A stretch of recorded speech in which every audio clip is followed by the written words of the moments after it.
Hello and welcome to a special Earth Week edition. Although Earth Day, Earth Week, Earth Month, it's Earth 365 days a year or bust. I am very pleased and honored truly to have one of my favorite guests. And I've interviewed about, 4,500 people over more than a decade, 1,200 radio shows. So that's saying a lot, Richard Heinberg. It's just because you had the foresight, you and the Post-Carbon Institute, which of course you were at since I think 2003. You are a senior fellow there. The Post-Carbon Institute was way early on looking at what does a post-carbon world look like. And it seemed relevant as heck to me back then, scary as heck as well. And you and your colleagues there were just speaking the truth. And that's why I have so much respect for you when it wasn't well received necessarily, when a lot of people didn't want to listen. I can relate to that, being a little ahead of the curve, trying to get the facts out there. But now, my goodness, it looks like you were all too prescient, all too smart to see that things were moving so quickly in the wrong direction. And I'd like to start by asking you, first of all, congratulations on your latest book. It's simply called Power. Thank you. And this is what it looks like. Beautiful. And the Zoom screen made a little blurry, but we will put a little blurry. Oh, well. Of it up. Yes. And that is your 14th book. And yep. It is dedicated, I think I saw, to the survivors, for the survivors. Let's just start right there. What were you thinking when you came up with that? I know you have a family, so maybe you've dedicated their other books to them, but this one is for all those who survived the coming apocalypse. Well, this century is going to be a make or break time for humanity. There's no question about it. Of course, we have climate change, but we also have massive loss of wild nature, all kinds of pollution proliferating, including pollution of hormone mimicking chemicals that are lowering sperm counts in humans as well as other animals. We have, we could go on and we'll talk about all we will that, go on. But either we deal with all this stuff, or we won't be around by the end of the century. Well, and interrupt, but you said this century is going to be key. I feel like this decade is key. Yeah, this decade is definitely key in the sense that, if we're going to lower carbon emissions in a deliberate way, as opposed to just doing it as a result of collapse of civilization, we have to get started probably 20 years ago. So. And let's start there, because that's where I started doing environmental radio shows, and you were already at work at Post-Carbon Institute, or just about that same time. And about that same time, a group of mothers from Marin started Don't Be Fueled, Mothers for Clean and Safe Vehicles, looking at the environmental health and national security costs of our addiction to oil. Well, fast forward 2 decades later, weren't we smart? I'd rather not have been right, but interviewing experts like yourself on what's coming if we don't wake up and smell the carbon, and we kind of haven't. Are we at a turning point now, do you think? And is it too late? And did things progress in the wrong direction even faster than you and other energy climate experts had predicted? Well, let me just address the question, is it too late? It probably is too late now to have the kind of easy transition to a different sort of economy that would involve, no loss of comfort and convenience and jobs and population and food and all the things we care about. We will ultimately have a transition to a post-carbon future, one way or the other, simply because fossil fuels are non-renewable, depleting substances, and it's not like we can continue using them for centuries and centuries. At some point, we will have a post-carbon future. The question is only, do we get there through planning, through sensible trade-offs of, we can have this, but it's going to look like that, and we have to get ready for it, and so on? Or do we just go kicking and screaming into a future that will be horrific from an environmental standpoint and probably also from an economic standpoint? And Starting back in the 70s, we had plenty of information and warnings that this kind of transition would ultimately be necessary. We had the Limits to Growth report back in 1972, and that was really all we needed. Mhm. But we also had, lots of information about petrochemical pollution and depletion and all this other stuff. So we knew 50 years ago what we'd have to do, and we've put off until this very moment actually doing anything. So yeah, it is kind of too late for the easy and painless transition. Now it's only a question of what degree of pain are we willing to accept versus what degree of pain are we going to impose on our children and grandchildren. You say doing anything, and of course we need to be doing everything. And as you said 20 years ago, what do you see happening that gives you hope? And it sure seems to me like the majority of the public, average American, is not concerned enough. Mainstream news media, which has long been my focus because I had to leave it to do environmental reporting, and then trying to get back on it, it's been mission impossible because they don't really want, someone who knows too much. They don't really want the stark truth. But of course, you have to admit you have a problem before you can start fixing it. So right. Government, even Biden, who came in with so much hope, and Joe Manchin, like holding up the future of humanity. Do you think that we're going to make, and you can't say that there's been no shortage of warnings in terms of extreme weather. So I guess I'm asking you, what do you see happening now that's giving you hope, and what needs to happen to give you real hope as opposed to, wishful thinking? Yeah, well, there are little bits and pieces of hope all over the place. When I talk to young people, they understand that their elders have failed. And I think it's important that we get that. My generation, your generation, on the whole, failed. And we need to own up to that. And younger people see that, and, good for them. The latest IPCC report is beginning to discuss degrowth. And that's really important because there's no way we're going to get out of this mad rush to extinction unless we deliberately and voluntarily rein in our industrial production, energy usage, material usage, land use, and population. And those are the very things that we've been refusing to do for the last 50 years, right? So now, finally, the IPC is saying, well, we might have to start talking about those things. If we're going to reduce carbon emissions, it's not going to be just because we just build billions of solar panels and wind turbines in the next year. That's not going to happen. We've run out the clock in those terms, and there are trade-offs involved with those alternative technologies too. The reality is we're going to have to rein in the whole human enterprise to a certain extent. So let's talk about that. Let's see how we can do that in the way that gives us the most benefits and the least harms. Yeah, you can't do anything unless you understand the problem, as we said. And when people say we've got 10 years now, it's 8 years now, I've heard less.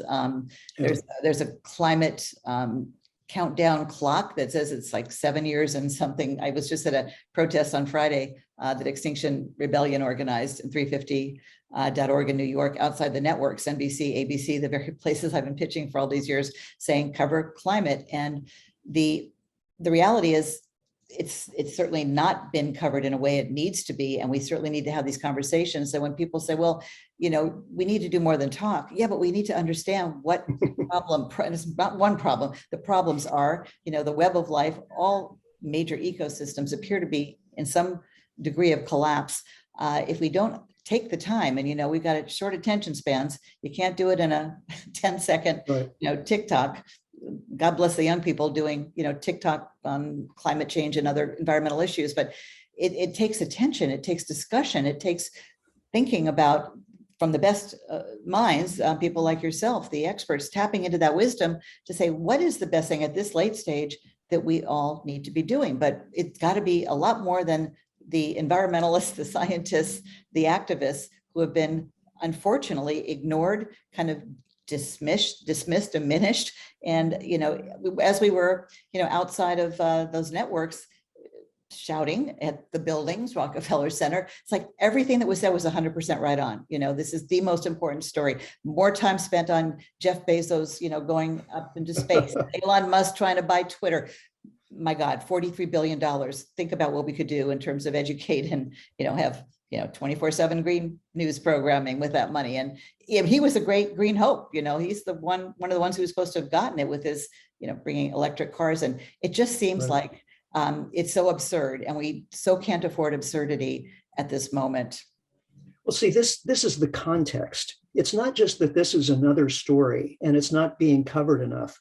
This is the context for everything else that's happened. Right. Over the last 200 years, we human beings figured out how to use fossil fuels, and that gave us an energy source that enabled us to do things that we had never done before with transportation, industrial agriculture, manufacturing, and so on and so on. It enabled us to grow our population and our consumption rates in a way that had never happened before in human history. And it wasn't just that we suddenly got smart enough. It was these energy sources. Energy is what enables us to do anything that we do. And suddenly having all this energy enabled us to do all kinds of stuff at fantastic rates. So that's how we got to where we are. But this is a problem of what population ecologists call overshoot. If a species suddenly comes upon, a bunch of food, it will tend to reproduce and proliferate and increase. And that process of growth may actually overshoot this new available food supply. So the food gets diminished and the population is growing. There's this critical juncture where, things go south. And we human beings are not immune to the laws of physics or the laws of biology. So the same thing is happening. We are using not just fossil fuels, but all sorts of resources at unsustainable rates, renewable resources that we're using faster than they can regrow, fish in the oceans, forests, then non-renewable resources that just don't grow back. Once we extract mineral ores and metals and so on and use them and disperse them into the environment, they're not growing back. They're gone once and for all. So the sensible thing to do when we realize this is to scale back the human enterprise to a size and a rate at which it's more or less sustainable, and then reassess from there. And as I said earlier, we had all the information we needed to do that 50 years ago, and we didn't do it. And so now we're in overshoot. And this is a big deal. It's like the fate of the earth and humanity and all this other stuff that we insist on spending our days talking about, sports and politics and the war in Ukraine and the latest singer and everything. Slapped Chris Rock. That right. got more coverage time than climate change this whole year. All of that is relatively meaningless. All of that's relatively meaningless in comparison with the context, the overall context, the big story of where we are, how we got here, and where this is going. It's surreal, right? It's kind of having been aware of these things for so many years. And here we are, 2022, with more extreme weather, biblical floods and infernos and tornadoes and hurricanes where they're not supposed to be. We moved from California to Texas, and now I get warnings about high fire danger and drought. It's like, did the drought follow me east? It's like there's no safe place anymore. And of course, we had the snowpocalypse last February with the freeze. It's everywhere. It's impossible to deny. And yet we don't see the general public, the masses kind of going, oh my God. And we do. The research does show from Yale, climate science, their surveys shows there is more concern, but not enough still. And I think part of the problem, again, this is plug for Green TV. This is why we're trying to establish a platform where we can have these conversations, hopefully, at some point 24/7, because like you said, what is more important? And there's great urgency. We have no time. And if 80% of the population is busy with business as usual, which, because things kind of look normal other than the pandemic, which should have woken people up to the fact that things can change and go south quickly. and that it's one small interconnected planet, what do you think it will take that we haven't quite gotten, hasn't quite gotten bad enough yet? Well, I mean, I keep hoping that something will slap us upside the head hard enough that we, finally get it. Frankly, I think the most likely thing will be an economic shock. The economy starting to fall apart. Very high energy prices are doing that kind of right now. As a result of the war in Ukraine, we're seeing much higher oil and natural gas prices. And I heard somebody on NPR the other day say something really stupid. He said, unless we get oil prices under control, we won't be able to control inflation. Well, of course, that's totally backward. It's high energy prices that are driving inflation. But that is getting people's attention. And as I said earlier, energy is the heart of everything. You can't buy a product or do something or perform a service without expending energy, right? So if the cost of energy goes up, that shows itself in the entire economy. And that's what we're seeing right now. So ultimately, we're going to have to figure out how to use less. And I think that the most sensible thing to do would be to cap fossil fuel production and ration what we have left so that everybody has enough to live on and everybody's expectations are realistic. They realize, well, we're going to have less of this stuff as time goes on. Let's start making appropriate plans in our own personal lives, with our decisions about flying and driving and so on. It's so hard to go backwards, isn't it? We have benefited, as you said, from, energy abundance. And even when we talk about degrowth, which I've seen a lot about and makes a lot of sense, it reminds me of almost like defund the police. Like that's a bad, yeah, right. Give me some degrowth. That really sounds like a wonderful thing. I don't know what we call it. Circular economy certainly has, a lot of wisdom. Yeah, that sounds better. And I'm all for making all of this sound as appealing as we possibly can and not make it sound terrible and apocalyptic.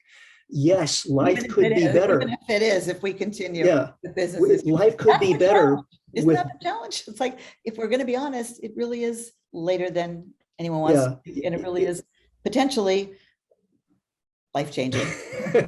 Yeah. Everybody. Yeah. Only those on the planet, only those who eat, breathe, or drink. Everybody else will be fine. Got to laugh, right? Well, let's talk a little bit about just the global situation and look at the the catch-22 or the cascading impacts of Ukraine. So, if countries in Europe and our country too were not so dependent on Russian oil, that madman known as Putin would not, have his way as he is, killing people, destroying cities. I mean, unbelievable. Right now, as we're doing this interview, and they're afraid to cut off the oil. Germany, France, other countries, and maybe here too. And that shows you that the evil, dark, dangerous side of our not getting off our addiction. Not that it's easy. I'm not one of these, who says, let's just get off fossil fuels. How does that even happen? What does that look like? But look how dark things are getting because of that addiction, for lack of a better term, and then how that cascades. So gas prices are higher because of that limited, product now getting out there. And so Biden, who and his administration they get climate change. They're having to raise gas prices. Of course, the Republicans are blaming him for it, and just ignore that. In the meantime, they're having to drill. He just opened up federal lands to more drilling. I'm sure that was a really hard thing to do, given this administration does get how urgent things are. And yet, if gas prices go up and they don't do anything, then, Democrats will lose in the midterms. I mean, not to get into the political side, because you have so much more wisdom than that. It's almost like a game, but it's more than silly. It has real consequences. So I don't know, if you were president, what would you do? It's tough because, there are no easy choices out there, and whatever you do, you're going to get blamed for. Yeah. So, as hard as it is, I think I would tell the truth. I think the American people need to hear the truth. They need to understand that we are addicted to these substances. and they're going to go away no matter what we do. Okay, you can open up some more lands. We can put some drill rigs to work. That might, in a couple of years, that might give us a little bit more oil than we otherwise would have had, but it's no solution. And meanwhile, we know that burning this stuff, we have the carbon budget, which is how much fossil fuel we can burn and still stay within 1.5 degrees C. Well, that carbon budget is going to be gone in 8 years, right? So Something like just do that on a graph. That's an incredibly steep rate of decline in fossil fuel usage. Will we make it? Will we do that? It's almost physically impossible because you can't build alternative energy infrastructure that fast, no matter what you do. So the reality is we're out of time. And the only way realistically to deal with this situation in a proactive, rational way is to cap fossil fuel production and ration what's left.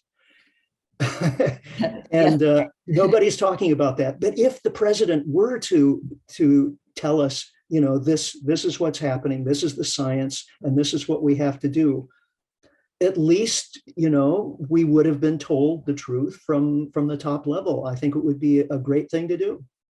Yeah, and the other political party, will just do anything, lie, make Biden, kill the messenger, right? Right. And if we didn't have that huge obstacle, it would still be an impossible, epic effort that we have to take on. That's what really drives me crazy. Like people, like you feel like in 5 to 10 years, people are going to say, well, why didn't you warn us that it was really that bad? Yeah, right. And exactly. Bring it up. And Exxon and all the oil companies, did cover it up, and there are lawsuits now, and that's good. But that's not enough, of course, because the damage is done, but it hasn't stopped. That's the point. Where we are now has not stopped the lies and the politicking and the polarizing of something that is really just physical science. Yeah. Sorry, I want to get some wisdom and optimism from you. And I'm just kind of playing as not devil's advocate, just talking about the truth as I understand it. And anyone who's paying attention to it understands it. So what would that look like? How do we cap the use of fossil fuels today? Well, realistically, it would require a global agreement. Yeah. We have the United Nations, we have the IPCC and so on. Those are not strong enough institutions to do what's actually needed. Because what's actually needed is for the nations of the world to sit down together, which means oil producing nations and oil importing nations, and all decide together that we're going to cap production, we'll provide production permits for a certain amount to all of those who currently produce, say, oil or natural gas or coal, with the understanding that each year those permits are going to decline in size.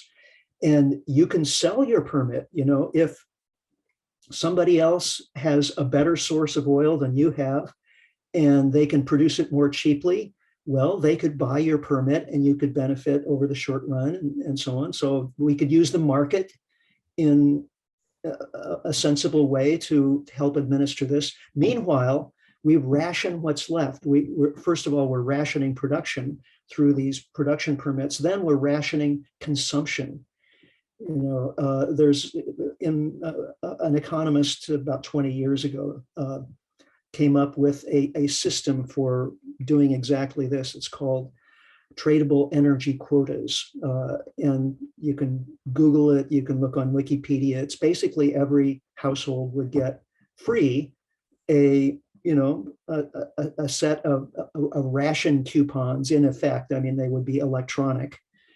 And then you would surrender those quotas as you purchased. You'd still have to buy the gasoline or whatever, but you'd surrender them as you buy the stuff. And then if you ran out of rations, you could buy more at the going market rate. But if you had some left over, if you said, well, I can see where this is going. If I use less than my ration, I can sell that ration and I can actually benefit. So that would encourage everyone to use as little as possible. The people who used the least would benefit the most. And it would be kind of a self-regulating system. Again, it would use the market in a sensible way to help people adjust to the inevitable future in which we have less of these fossil fuels on a yearly basis. Well, I guess one bit of silver green lining is with gas prices high, there's more interest than ever in demand for electric cars. But of course, that's only going to be a plus in the end if we can really green the grid and get much more renewable energy. I think we're still 60% fossil fuel, of our 60% of our energy comes from fossil fuels in this country. So Right. Still not a majority. And yet the prices are right. Things are looking good for solar and wind. How does that get ramped up more quickly in your mind? The transition. Right. Well, obviously, a lot more investment has to go toward the transition, but also more planning. This is starting to happen. I co-authored a book a few years ago on this energy transition, looking at, it's called Our Renewable Future. So it lays out, all of the possibilities and impediments and roadblocks and everything else. I co-authored it with David Fridley, who's on the energy analysis team at Lawrence Berkeley National Laboratory. And we spent a year analyzing the situation. And what we found is that it's not just a matter of wind turbines and solar panels. It's also how we use energy. Yes, electric cars, but how we heat and cool our homes, how we manufacture goods, the high heat industrial processes that are used in transforming materials, as in making cement for concrete. It's basically the foundation of civilization itself, concrete. Well, we make it using enormous amounts of fossil fuels at very high temperatures, and that's going to be difficult to substitute. Yeah. But we have to find a way if we're going to make our way through this. So we have to reinvent most of the technology that we're accustomed to using in industrial agriculture and transportation. It's not just electric cars, trucking, shipping. Those are, absolutely essential to the global supply chain. And they're going to be more difficult to electrify. Aviation is going to be the most difficult. And I think we need to get used to the idea that aviation is going to shrink, if not entirely go away. It's going to shrink so that it's not just a routine matter of going to the airport, getting on a plane and, for a vacation or a business meeting or something like that. If we have air travel, it's going to be very special. At least the pandemic gave us a Zoom era, so people are not flying across the country for a meeting, That's right. Which just seems so silly. So many of the things we're doing now, including wasting a lot of energy. That's one of my, pet peeves. Like, people still have the air conditioning on when it's, cool. They, and the windows and doors open with, heat on it. We still don't have the mentality of being good environmental stewards, and that is the low-hanging fruit, right? The wasting of energy. Those of us who are aware of this, it's like, I'm always saying, turn it off, save it for our kids. Our kids are going to need it. Save those trees for our kids. Save that water for our kids. That we just have had this sense of abundance, and like there's no limits to what Earth can provide, and it's got to flip over on its side, right? Because every little bit counts, doesn't it? What we save. Right, and that's why I think rationing would help, because it would put it right in front of everyone's face 24/7. If you were going to use energy, you'd have to think about it. You'd know that it's not endless and inexhaustible, which it's not. And it's also cheap electricity. We moved to Texas and we had to fight to get our solar panels put on in a development of 200 homes where it's hot and sunny there a lot of the year, because like the homeowners association said, why would you do that when, electricity is so cheap? It's like, well, your grandchildren, our grandchildren, that mentality is still predominant, I think. Maybe we're in the course of shifting it, but a couple of quick, I could go on really for a long time with you, but I respect your time. The IPCC, the latest report, it's now or never. Prior to that, denial is death, and code red for humanity. Oh, those were all the takeaway memes, if you will, from the last three, IPCC reports. That got buried, especially the last one with all the Ukraine news. And this is the problem, is it's almost like they've run out of words to alarm people. Anthony Guterres, he's screaming, from the rooftops. And it's partly, the news of the day always seems to be pressing. And it just feels like by the time this really leads the news like it should, and really is on everybody's radar, it's going to be too late if it isn't already. How do you sleep at night? Because I need some help with this piece of it. It's pretty stressful knowing what we know, trying to warn people, and knowing that the window is closing. And, thanks to the fossil fuel industry in part, and I do blame mainstream media also for, just either casting doubt or not making this seem as urgent as it is. We're squandering precious time. Yeah. Well, for those of us who are aware of these things and who live with that knowledge, it is a kind of toxic knowledge. It eats away at you. And I think it's really important that we manage our psychological health. Mm-hmm. And the two ways that I think are most healthy to do that are, first of all, to spend time in nature. As much time in nature as you can, and just nature is healing, first of all, and also it's really important to appreciate what it is that we're trying to protect. That's another irony for the next generation. Yeah, tragic. Nature does help so much, and we're losing it. We're going to need it more than ever because things are about to get a lot more stressful. Right, and the other thing to do is to do something creative or healing. Learn to play a musical instrument or paint or make beauty and share it with others and do something that's nourishing and healing to other people. Yeah, and I'm also one of those who doesn't think we should just leave it to our kids to solve, because we're doing a lot of damage in the meantime. And especially, I love Bill McKibben's third act. Or have you heard about that? He's trying to organize, people of a certain age to, maybe have a little extra time, income, maybe have some kids and grandkids, because we need to show them, if not how it's done, that we're at least trying. That we at least care. and we should. Everybody should. I mean, if you don't love your kids, I don't know what you care about. And yet there's still too much of that disconnect. A couple of just quick, these are big topics, but I just want to get your quick take on, the whole global South problem. The ones that are getting hit first and worst are the ones that least, can afford it, and how the failures of all the, the COPs have really not still addressed this conundrum. Yeah. Well, unfortunately, I think their leaders are failing too. Certainly, the leaders of the wealthy countries have failed over the last 50 years, and we've talked about that. But I think the leaders of some of the less wealthy countries have learned their lessons well, and they're trying to follow the same path, and they need to realize that the road is closed. China and India are desperately trying to, industrialize and increase their per capita consumption as quickly as possible. And it's a road to disaster. And for all of the countries following in their wake, same thing. We have to leapfrog the fossil fuel era. Exactly. And do you have much reason to think that's going to happen in time? Well, I mean, there are strong spokespeople in all of these countries who are trying to, alert their leaders and help turn things around. Sometimes they're having more success. You look at a country like Costa Rica, and they're having more success, but they depend more on ecotourism. So that's how they think, as opposed to someplace like China that's burning half the world's coal in every year, and depending on that for their political and economic growth and security. So countries are all over the map. And literally. Speaking of burning things, can you believe that in 2022 they're blowing up stuff?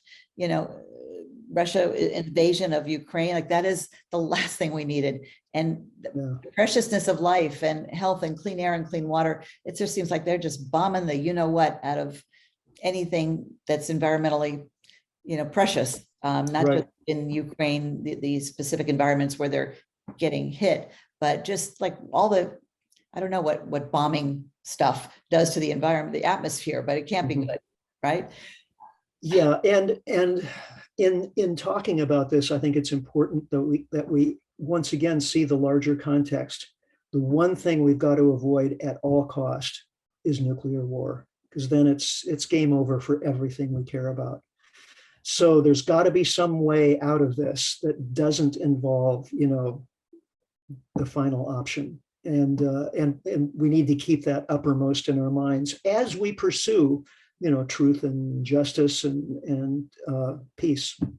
As you raise the nuclear option, what do you think of nuclear power? Because that certainly is looking a little better to climate activists because it doesn't spew emissions, but obviously has other issues. Now there's smaller, safer baby nuclear plants, if you will. They're almost sound so, clean and reliable and safe. Do you think that's an option? I think it's a wasted investment. It's a very expensive option, and there are all these problems that you alluded to. We still don't know what to do with nuclear waste. Accidents are still possible, and it takes a long time. It's an option that takes a long time. We're talking about, we need to do all of this in the next decade. Well, it takes a decade just to plan the next nuclear power station, much less get it financed and built and insured and all this stuff. It's realistically, nah. And it's a lot of money still. Where's that going to come from? So, okay. Those are the big ones I wanted to just check in with you on. What is the Post-Carbon Institute really hyper-focused on right now? Because I know you've been following all these issues and the ramifications of our addiction to fossil fuels for so long. In this moment where it feels like it is a tipping point, either for the better or it's all over, turn out the lights. Yeah. Good luck. What are your people trying to get out in terms of? Well, we're a small environmental think tank, so our capabilities are limited, but we're trying to use those capabilities as strategically as we can. We're doing more with podcasts and things like that, as opposed to just books and reports and so on. So we're trying to make our information and analysis as easily available and palatable as we can. And of course, we have our website, resilience.org, which is daily updated with all kinds of really cool articles and so on. And I think it's a stunning resource. It's, the first news site I look at every morning. And are you getting more inquiries from, people in academic world and scientists and all other places you didn't necessarily hear from before, other sectors? Yeah, I mean, I get these touching emails from people in academia, but also in industry who've spent their lives, developing tremendous expertise and skill, in all of these areas, and they're suddenly realizing, well, that's trivially unimportant in comparison with the survival challenge of the 21st century. What can I do? And I wish I could tell each and every one of these folks, well, you just plug in here and do this, and you'll be able to tell your grandchildren you did your best. But it's not that easy. Everybody has to find their own path, their own place, their own gift, their own contribution that they can make. Or maybe put, a green slant on whatever it is they're doing to make it at least more, proactive and forward thinking. And I always tell kids when I get to speak to them, young people, if you do put that twist of lime on your professional, career choice, you will have job security, because we're certainly going to need more sustainability going forward. Right. Not less. And I guess that's the good news, right? Okay. So to end on a positive note, look at the opportunities, right? If you have this is what I tell young people when I speak to college students. I say, well, look, you're going to have the opportunity to redesign all of these basic human systems, everything from transportation to food, energy, all of it needs to be transformed in a relatively short period of time. What an opportunity. It is. So, and that's genuine. Get busy. It's truly the green edge that, they need to hear about and we need to see happen. And yet I still think we should do our part before we turn over the keys. Yeah. I'm sure you agree too. I mean, it's hard. My daughter's getting married this year and hopes to have children. And I'm like, how can this not be a wonderful thing if you know too much? And that just breaks my heart. And physically, I have pangs when I think about just environmentally, let alone just the geopolitical situation, which is not looking very optimistic right now. How do you deal with that, Richard? And then I will let you go. I think you have children and maybe a grandchild. Actually, no, my wife and I decided not to have Oh, children. good Yeah. for you. Good for you. And it's, they're young people you do love. yeah, there are two reasons for that. And one is that, the one thing you can do that actually will have the most environmental impact, is to decide to have one less offspring. Mm-hmm. Well, it beats anything else you can do, including, no more air travel and so on. And the other thing is, okay, what world am I bringing a child into over the next few decades? Is it one that desperately needs more population, or one that will be a very difficult place to make your way in? I think it's going to be the latter. Alec Baldwin didn't get that message. I think he's going on 8 children. I used to think of him as an environmentalist. He was liberal, kind of a little bit of activism in his acting career, but that, and not to just pull one name out of the hat, but that kind of thinking is not thinking clearly. I know. Right? And it's still. I'm not saying don't have children. I wouldn't. But it's worth thinking about, and more young people are having that conversation, and I think they should. Yeah, and I think it's sad when I see young women who don't want to have children, in part because of the environmental degradation they see.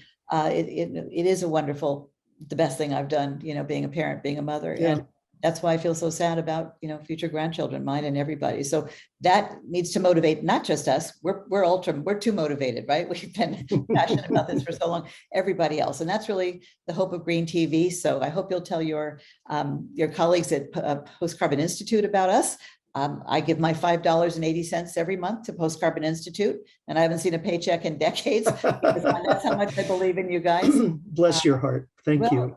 Bless your heart, and Godspeed, and just go forth and greenify and speak louder and more often. And I'm really honored to have you as one of our early guests on Green TV. And I want to thank our viewers. Please go to Green TV on YouTube, greentv.com. Put the dot in the right place, or you'll get Green TV in India or the UK, which we're affiliated with, but we're covering the United States. That's a pretty big beat on its own, not to mention our per capita footprint is the biggest in the world. So greentv.com, if you subscribe to our channel, you will see us more often, because we'll be able to expand our programming and have live streaming and really make this the topic of the day and the night, because I don't know how we solve these problems if we don't get a better understanding of what's happening and how they're all interconnected. So thank you so much, Richard Heinberg, for really making my Earth Week and Earth Month a real true honor. Really, this is why I love doing this. People like Thank you, Betsy, should be widely heard and should be all over the news. And by the time I'm finished, I hope you are Green TV and Green News Network, and not CNN, GNN, something like that. So thanks again, and good luck to you. Yeah, Postcard. you too. Thank you. And I want to thank our editor, Christine Weiss, who does a little minor tweaking on these, sometimes maybe more than that, on our interviews, and posts them and makes them look nice and puts graphics up. And our whole team, we have a team of 9 dedicated, passionate volunteers. Don't have time to mention all of their names, but they will be up on our website soon. And want to wish everybody a great green day, not just Earth Day, but every day. Thanks.